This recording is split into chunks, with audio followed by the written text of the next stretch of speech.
I love Thai food. It's probably one of my favorite foods in the world. My wife loves it also, but mostly because it's spicy, and she loves spicy.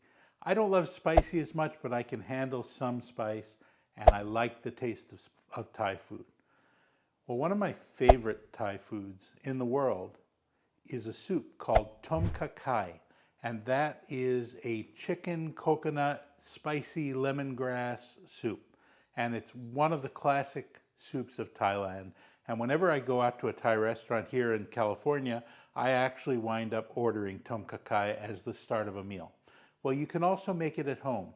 And I've figured out a way to make it keto, and that's not really hard because it doesn't have a lot of sugar or carbs in it anyway. Part of the difference is that it has red Thai curry paste in it, and that has a little bit of carbs. It has some sugar in the paste itself, not a lot. You don't need to use that. You can make your own if you want. I did make my own, but you can also use that because it's not going to add so many carbs to the dish that it's going to screw up the keto ratios. Also, there's coconut sugar in the soup traditionally. I substituted that with xylitol, and that actually is going to make a really nice soup. So I'm going to show you how to make it.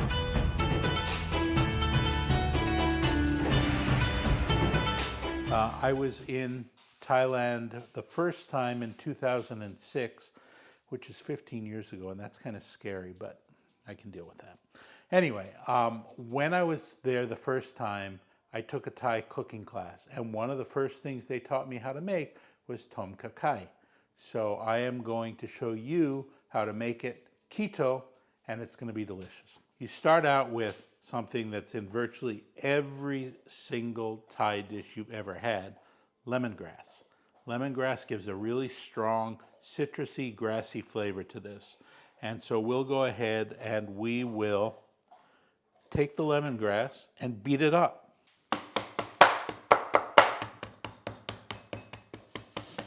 The reason you do this is that it actually gets a lot of the flavor out of the lemongrass. Now you're going to put it in your soup and it's going to flavor the soup, but you want to go ahead and get it really bruised up. I want to go back to Thailand now that we're out of the pandemic so that I don't have to make it myself. Okay, take this lemongrass, now that it's all bruised up, cut it into about 3 or 4 inch lengths and throw it in a pot. The next thing we put in here, it's a traditional Thai ingredient. This is called galangal, and it's really hard to find galangal. Sometimes in your US supermarkets, if you can't find it, you can use ginger. It's a similar flavor, but it's not exactly the same thing. If you can go to an Asian supermarket nearby, you can get galangal and you can put it in here. What you want is to take roughly 3 1/4-inch slices of galangal and put it in the soup. Young's chopped this up for me, so I'm going to estimate what's about 3 1/4-inch slices. Yes.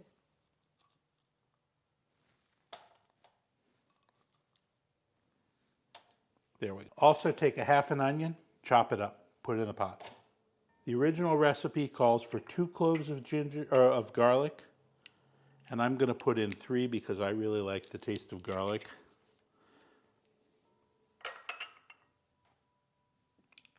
Okay, now the original recipe calls for 2 Thai peppers. Young gave me 4 because she wants it to be so spicy nobody can eat it except her, but I'm going to compromise and I'm going to use 2.5. You take these and you slice them in half. Now if you can't find Thai peppers, you can get a jalapeno and you can slice up the jalapeno. Also remember that any pepper, if you include the seeds, it's going to make it spicier. We are going to include the seeds here. You're welcome, Young. Thank you. Throw that in here. Okay. Now it's in the pot. We're going to put in about a tablespoon of coconut oil. And then we are going to saute all of this for about 5 minutes.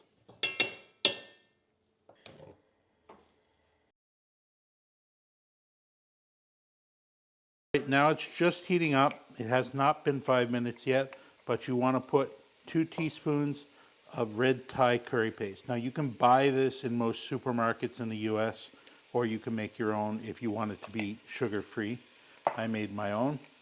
If you want me to show you how to make your own Thai curry paste, go ahead and leave me a comment below and I'll go ahead and I'll do a video on how to do that. It's easier to buy it in a jar, but it's got a little bit of carbs in it if you do it that way. But it's available in most US supermarkets, so it's not hard to find. I decided to make my own, not only because of the carbohydrates, because also our supermarket was out of Thai curry paste, and so I decided I'm going to make my own. Already smells good.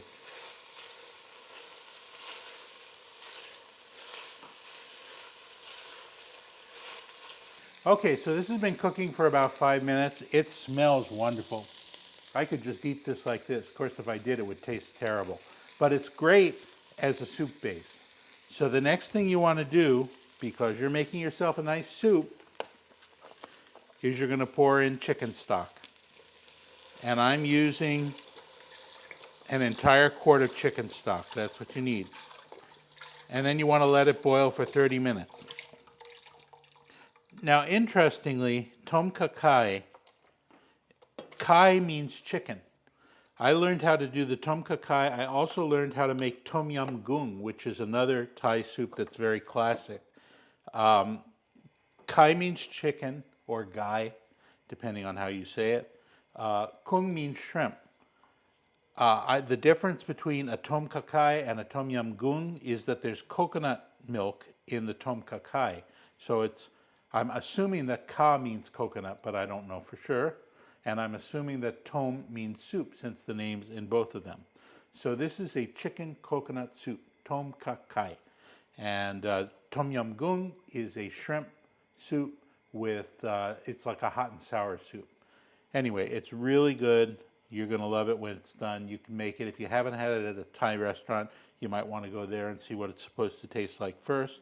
But if you just want to make it at home, believe me, this is a great recipe. This is very authentic.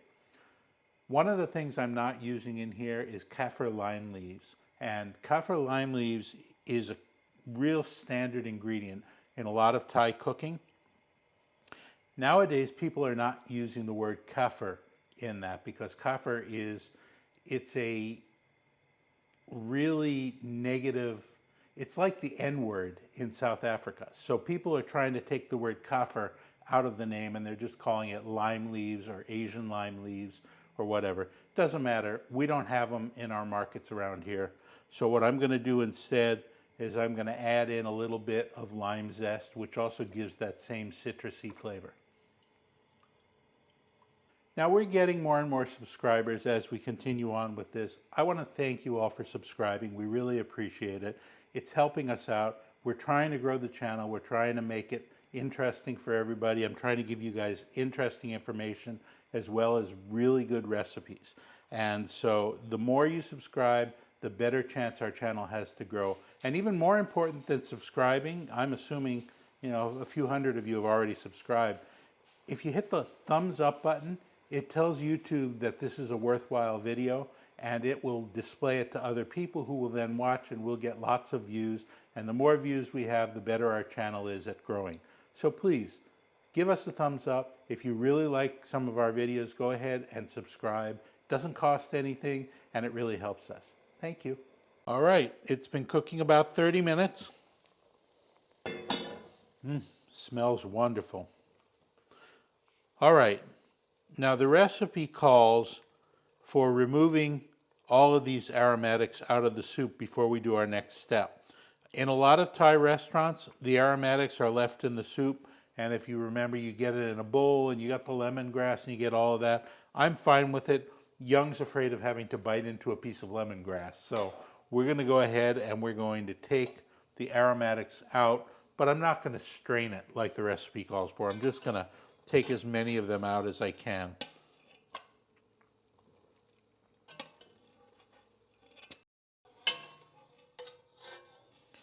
Actually, thinking about it, I wouldn't want to bite into one of these red peppers, so maybe that's a good thing. Okay, now that you have the soup all strained out, you want to add your chicken in. Now, the recipe calls for 2 chopped up chicken breasts. I like the flavor of chicken thighs better, so I chopped up 3 chicken thighs instead of 2 chicken breasts. And then also you want to take about 8 ounces of mushrooms. Here we're using cremini mushrooms. The Thai mushrooms have those little buttons, tiny mushrooms on the end. You can use those, or you can use any kind of mushroom you can find. But you want to take 8 ounces of it. You want to slice it up, throw it in the soup, and then you want to cook it down some more until the chicken is cooked, and that'll be about 20 minutes in the soup. All right, chicken's been cooking actually just over 10 minutes now, and it looks like it's pretty well cooked through. Remember, we're not going to eat it yet. We're still going to cook it another 10 minutes. So the first thing you want to do now is you get a can of coconut cream or coconut milk. We have 1 can of coconut cream in the house and 1 can of light coconut milk, so we're going to use both of them. Actually, light coconut milk is just coconut milk with a little water added to it, or coconut water added. So it's kind of the same thing. It's just, if you can just get regular coconut milk and not light, do it. I think we got the light because we had ordered coconut milk from Instacart, and then the guy brought light coconut milk instead because that was all that was available in the market. The next thing you want to add in, and I'll stir that all in a minute, you want to take a tablespoon of xylitol, add that to the soup because you do want a little bit of sweetness in the soup. Then add in a tablespoon of coconut aminos if you have it. If not, put in about a half teaspoon or half tablespoon of soy sauce. Okay. We're using up the last of our coconut aminos here. Yes, Young, I will order some more. She likes it because it's not as salty as soy sauce, but it gives a nice light, salty, coconutty flavor. Then you want to add in about a tablespoon and a half of Thai fish sauce. You can add up to 2 tablespoons. I don't like things too fishy, so a tablespoon and a half is fine. Now, remember I told you we don't have kaffir lime leaves, so we're adding in a bay leaf because that's part of the flavor of the lime leaves, and then we're going to add in some lime zest. And then we want 2 to 3 tablespoons of lime juice. Now stir it all in good, bring it back to a boil, and cook another 5 to 10 minutes, and your soup is done.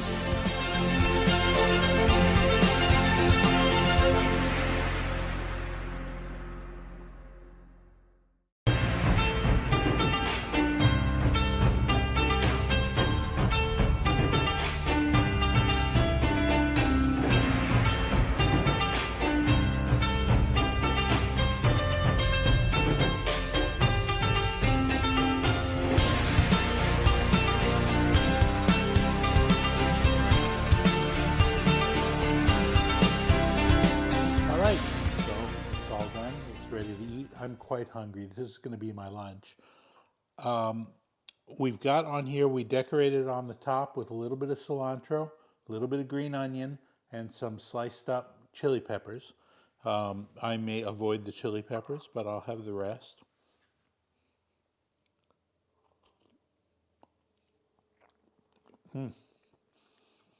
That is so good.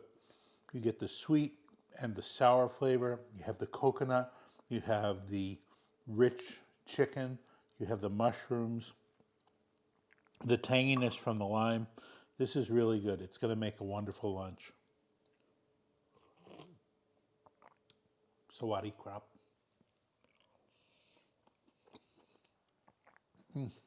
That is delicious. It's really good. It does make me dream of Thailand, but it's okay. I can have my Thailand right here until it's time to travel again.